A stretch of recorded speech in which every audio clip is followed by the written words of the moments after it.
আসসালামু আলাইকুম। অনেক আশা, অনেক স্বপ্ন নিয়ে শুরু করছি আমার ফার্স্ট ব্লগ। আমি শারমিন লতা বলছি ঢাকা থেকে। আপনারা দেখছেন আশালতা লিটিল ওয়ার্ল্ড। ইউটিউবে অনেক আপু ভাইয়াদের ব্লগ দেখে আমিও ইন্সপায়ার হয়ে একটা নতুন ব্লগ চ্যানেল খুললাম। জানি না কতটুকু ব্লগগুলো সুন্দর করে ফুটিয়ে তুলতে পারবো, তবে আমার সবটুকু এফোর্ট দিয়ে আমি চেষ্টা করব ব্লগগুলো খুব সুন্দর করে করার জন্য। আশা করছি ভালো হবে। আপুরা ভাইয়ারা আমার পাশে থাকবেন, ভালোবাসা দেবেন। আমিও পারবো ইনশাল্লাহ। ছোট করে নিজের ইন্ট্রোটা দিয়ে গেলাম, আশা করি ভুলবেন না। এই যে এখানে যে তিনজন ভাইটাল মেম্বার দেখতে পাচ্ছেন, আমার দুই বেবি বয় এবং তাদের বাবা। আমার শ্বশুর শাশুড়ি, ওনারা গ্রামে থাকেন। ভিডিওটি শ্যুট করেছিলাম 25 মে। আমার বড় ছেলে আদিল আল সাহাল আমার কোল আলো করে এসেছিল সেদিন। 25 মে আমার বড় ছেলে আদিল আল সাহালের বার্থডে ছিল, তাই ওকে খুশি করার জন্য সামান্য একটু গিফট ওকে দেওয়ার চেষ্টা করেছিলাম আমরা। তো ও খুব টয় কার পছন্দ করে, তাই ওর জন্য একটা টয় কার নিয়ে এসেছিলাম। একটু র্যাপিং পেপারে র্যাপ করে ওকে সারপ্রাইজ দেওয়ার চেষ্টা করেছিলাম আর কি। সারপ্রাইজ পেতে কে না পছন্দ করে বলেন। ও অনেক সারপ্রাইজড হয়ে গিয়েছিল আমাদের এই গিফট পেয়ে। ও নিজেই র্যাপিং পেপার থেকে গিফটটা খুলছিল।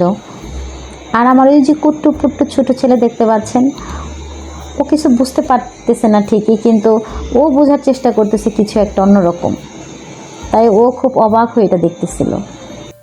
এবার আসি আমার ছোট প্রিন্সের কথায়।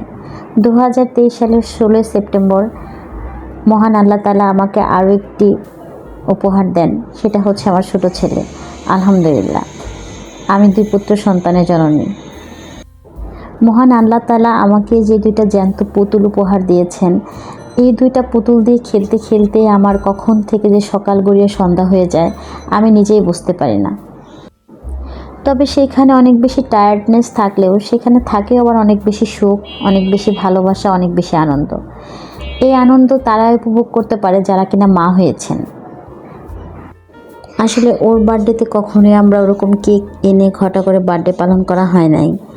আমরা সবসময় চেষ্টা করেছি আমার যারা হেল্পিং হ্যান্ড ছিল ওর সময়ে ওনাদেরকে খুশি করার, ছোট ছোট গিফট দিয়ে ওনাদেরকে খুশি রাখার চেষ্টা করেছি। এবারও সেটি করব, সময় স্বল্পতার কারণে করা হয় নাই। সেটিও আপনাদের সাথে শেয়ার করবো ইনশাল্লাহ।